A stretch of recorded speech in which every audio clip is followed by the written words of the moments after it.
Good morning, dolls, and welcome to Little Gretchen's workshop. So today I wanted to share with you a little bit about what happens after an unboxing.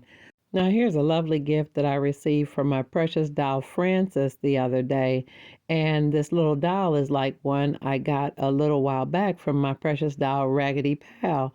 But I just wanted to take you all along with me today as I go through things, sort things out, and do what I do to add things to my collection after an unboxing. Now, I'm so tickled about these two little dolls because they're perfect, and although they're very similar, they're not identical. So I think that'll be great so the little girls won't get them mixed up, so that will keep down the scraps and squabbles about whose doll is whose. And many times when I'm opening things, I'm getting all types of ideas. Now with this one, Frances had mentioned about her eyes, and I'm adding just a dot of dimensional magic to her eye to give it a little shine, to make it look like a button rather than paint. So in this example, even during the unboxing, I knew exactly where I wanted to place this doll in my collection and exactly what I wanted to do. But many times that's not the case. Now today just worked out perfectly because I had never placed the original Raggedy Ann because I really felt like she was special and I just didn't want to throw her in the room alone among the other toys. So now that I have the second one with the book, I know exactly what I want to do. I think these two lovely dolls would fit perfectly in the children's reading room. So let me set these aside and show you what else I did.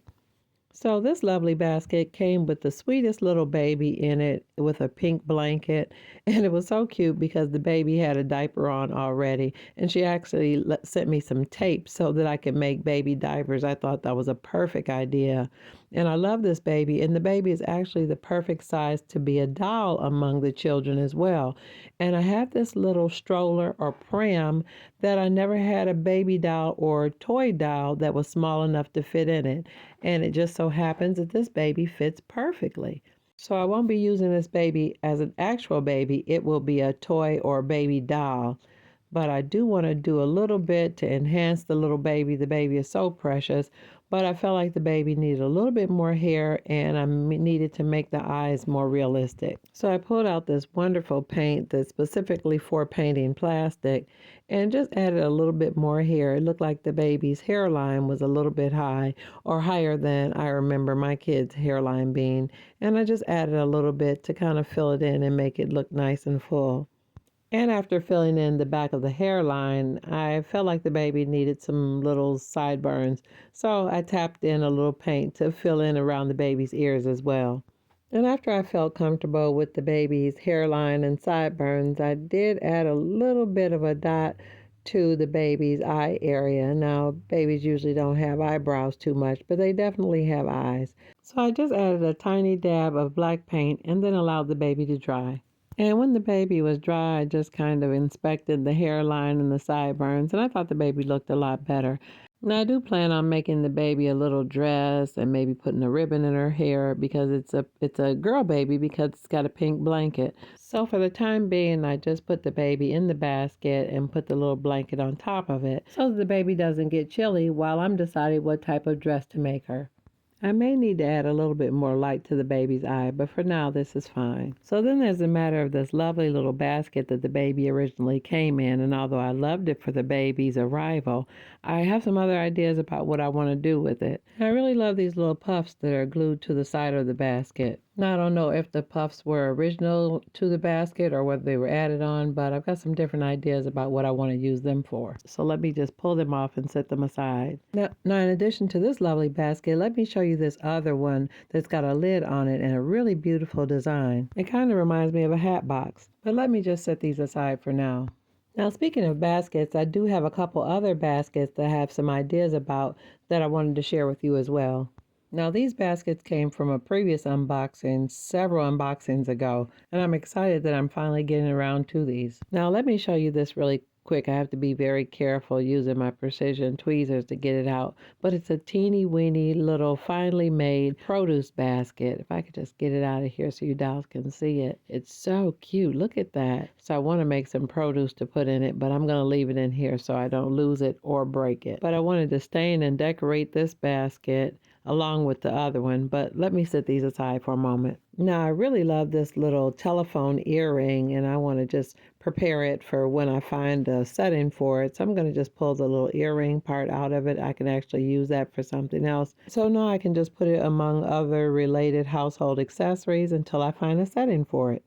Now, as soon as I saw this little white pot, I had so many ideas for it, and I'm playing around here with some beads and some bead caps trying to determine whether or how to put a lid on it or create a lid for it. And then I decided against a lid and thought the little pot would look better if it was painted more of a metallic color. And within seconds, I decided the color would be copper. So I pulled out my Testors enamel paint and went to work.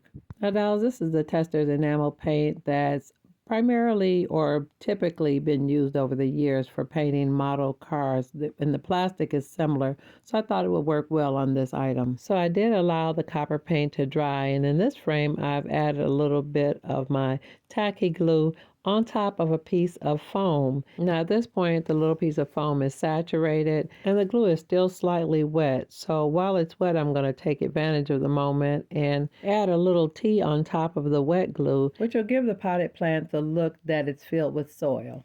And in most cases, I like to add my soil or my tea at this stage prior to adding my featured plant because I don't like to get the tea or soil on the leaves of the plant. Now, although this tea is a tea that I don't really drink, so it's not considered any of my premium tea, but I don't want to be wasteful. So I'm using what's spilled on the table to tap in and fill in any areas where you can see the glue. Now, I originally thought I was going to use those little purple flowers, but then I remembered I had all these beautiful pink ones, so I decided to use those instead because I really like the shape of them and I think they'll stand up really nice in the pot. Now, these are some of the same flowers that I used in some of the floral arrangements for Marguerite and Sadi's wedding. Now, when you're doing an arrangement like this, you can clip off or use as many sprigs as you like. I didn't want the little potted plant to be too full, but I didn't want it to look sparse and skimpy either. So you definitely have to play around with it. Now, originally I thought I was going to use some of those purple flowers, but after I stuck a few pieces in and looked at it, I really didn't like it. So I decided to just go with all pink. And I'm really tickled at the way this came out. The little pot and the little flowers were both items that were gifted to me in different unboxings, but they all came together to make this lovely arrangement. And I liked it so much that I found another little bead cap or plastic something, and I decided to make it a little potted plant as well. So I shoved a tiny piece of foam inside and saturated it with tacky glue, just like I did with the copper pot. And after you get it all tucked in there good, you do want to kind of level it off because you don't want it to spill over. And then I just tapped it into the excess tea that had spilled on my craft table. And I used the remnants that had been cut off for the original arrangement. So let me allow that to dry and I'll show you everything at the end. Now, dolls, I had these wonderful metal findings that I had received from several previous unboxings. So it's got a bead cap and I have these lovely little rod pieces with a loop on the end. And I thought it would be kind of fun to create some type of pedestal type bowl or arrangement.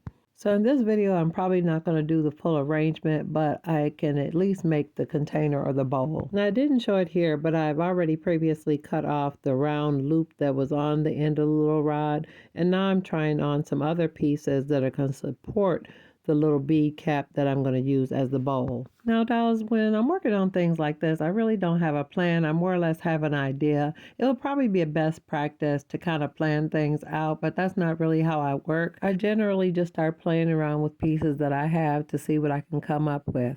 And in the midst of my play, I use a small bead cap for the base, the rod in the center to support the bowl, and then a little piece to rest the bowl on top of. And now that I know these pieces will fit together nicely and that other piece will support it, now I'm adding more glue. Now when I'm gluing pieces together like this, especially metal pieces, I really prefer using the gel formula of super glues because it's got a little bit more weight to it and my preference is Loctite.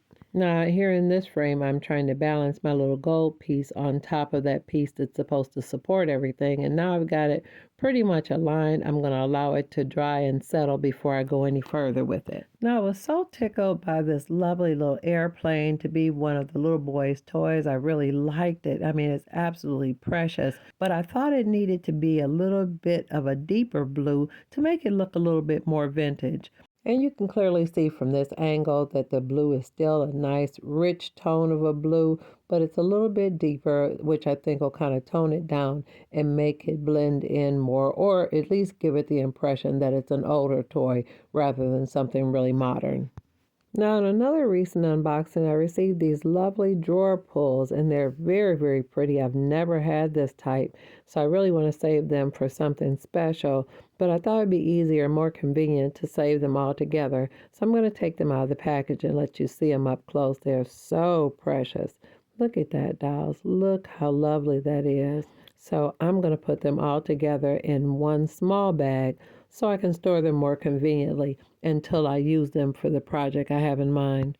Now, I received these recently as well. Now, I do believe these are actually two little piano stools, but they can definitely be used as tables or end tables. Now, this is actually a coffee table that's unfinished, so I'm going to stain it. But I think I'm going to store them together so I can use them collectively. Now, these lovely little umbrellas are so cute, and I love how they use the little bead spacers on the end to be the handles. That was absolutely genius. They're so pretty, but I want to keep them all together. I think I'm going to use them for some of the newer dolls that I'm going to be making soon. But for now, I'm going to store them among my doll clothes or doll making supplies so they'll be ready when I need them.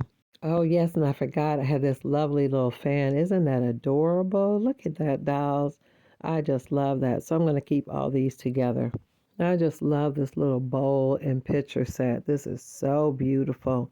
And I've got some plans for it, but I want to keep it safe until then. But I just wanted y'all to see the lovely design and how precious it is. And then these two lovely pies, I'm going to put them among the food items. And oh, wait, and I've got to show you this cake again. I absolutely love it because it's made out of a small block of wood. I absolutely love the flowers, but I want to make the icing darker. So let me set that aside for later.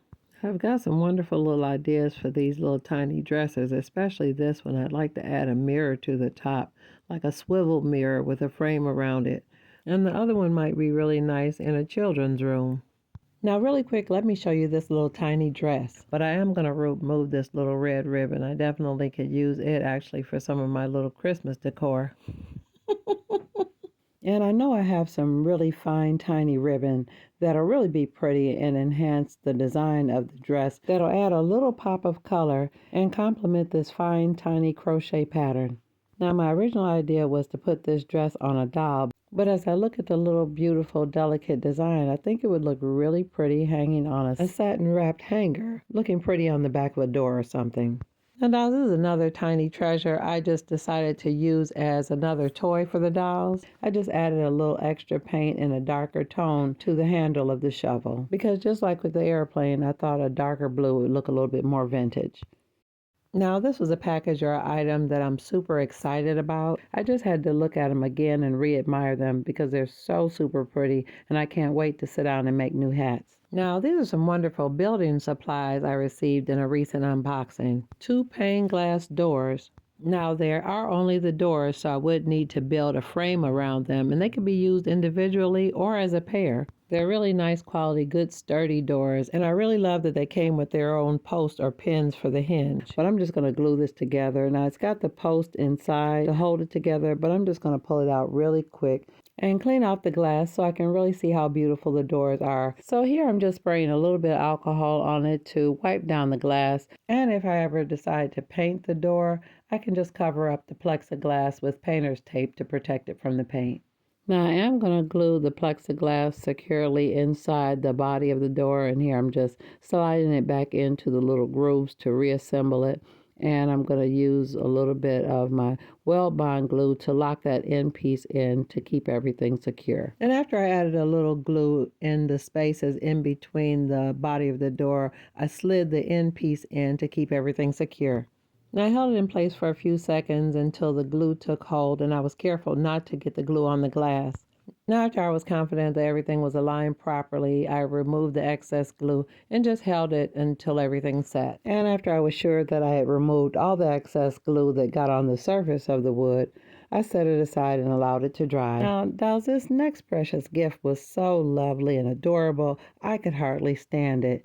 You gotta see this. Now, if you didn't see the unboxing, I will leave a link in the description so you can see when I originally got this precious little dollhouse. But the part about it's so amazing. One, it's so tiny, and then it's decorated on the inside, fully furnished with curtains and furniture and even a few little accessories. This is truly exquisite and absolutely beautiful. And I received this lovely dollhouse in an unboxing from my precious doll, Anna. And I can't wait to stage it because I think I'm going to allow this to be little Mabel's dollhouse when they move into the Allison Jr. house after it's decorated.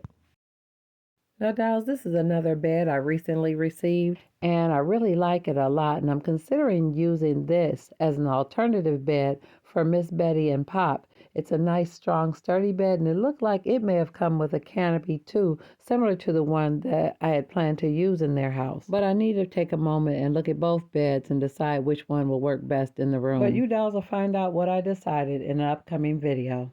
Now, this little scooter came from my precious doll, Carol K. I was considering painting the wheels black, but I'm going to do that in another video. Now, again, dolls, I'm going to leave the link to the unboxing in the description. But when I received this lovely gas burning stove, which is a replica of the Roper gas stove, and in addition to the Roper replica gas stove, she also gave me a wood burning stove. Dolls, look at this. Now, I have to be absolutely honest. I have always wanted one of these. This has been a stove that's been on my wish list. I can't even tell you how many years. And I am so tickled that she gave it to me. I'm just loving it right now. I mean, literally, it's brand new. Now, I'm looking at it in my mind. There's some things about it I feel like I want to enhance, but I'll share what my ideas are about it later. And although I really love it, I feel like it needs a rack on the inside where I can put tiny baked goods. But again, I'll work out those details in another video. Now, I also received this lovely crib. Now, it appears to be a cradle that was made with one of the House of Miniatures kits. And this was definitely assembled and stained with care. It looks really, really good. A beautiful piece. I can just see one of those lovely babies inside. But look at this cradle, dolls. It's absolutely precious. Now, this looks artisan made. They made it up with the bed and it seems to be kind of fixed in, but I have absolutely too many babies to just leave this as just a pretty decorative piece. It's going to have to be functional. So, dolls, I am so incredibly grateful to have these two cribs. Now, in addition to the two doors I showed you with the glass in them, I also got this lovely door, and it has the outside frame and it has the additional door frame or trim to go on the inside of the dollhouse. So I put them in a little rubber band so I won't misplace the pieces, but it's an absolutely beautiful door. And I'm seriously considering it for the front door of my new Allison Jr. dollhouse project. So here, let me show you really quick. Now, this is what it looks like on the front door. Now, I don't think it was originally designed to be a formal front door, but I'm going to consider it. I think it's pretty, and it's clear I'm going to have to widen the door opening to make it fit. But it's sincerely being considered to be the door for this project. But for the time being, let me put the little rubber band on all the pieces and keep everything together. As a matter of fact, I think I might go ahead and put the other two doors with it so everything will be in one place. I won't be looking for things. So, dolls, I'm just going to give you a quick review or recap of all the items that I worked on today in this video. Now, if this is your first time watching and you want to see more content like this, go ahead and subscribe, and always look for me on Mondays after 7:30 p.m. Eastern Standard Time. Now, there are several things I shared with you, and there will be upcoming videos on what I'm going to do with those items. But I want to share with you real quick about the little baby. Now, I did make her a dress, and I added a ribbon to her hair, and I think she turned out really, really cute. So I'm going to go ahead and put her in the girls' room. So I'm going to pretend that she's one of their new dolls that they recently got for Christmas, and she fits adorably into the little tiny stroller. So let me go ahead and get back to work on those other projects. And until next time, I'm looking forward to seeing you right here on Little Gretchen's Workshop. Bye-bye now, dolls.